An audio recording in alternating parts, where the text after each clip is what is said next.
Hello everyone. So today we are going to learn about the epoch time. So what is epoch time? It is basically the number of seconds that have elapsed from 1st January 1970. So this is quite useful if we want to have some unique identification for storing in any variable, as well as for like tracing the records like UUID, right? Unique identification.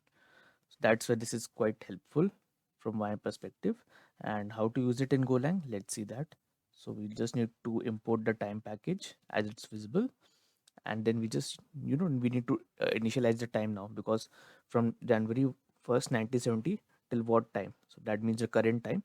We need to know that, so that's why we are initializing it. Then we'll find the number of seconds that have passed. So if you want to see the number of seconds, we'll use now.unix, and if you want to see it in the nanoseconds, then we'll use now.unix nano. So if I just run it, so as you can see, this is how it works. If I keep running it again, it will change the value. See, 152 became 157. Now it will become more than 160 something. Yep. So that's how it can be used. Thank you.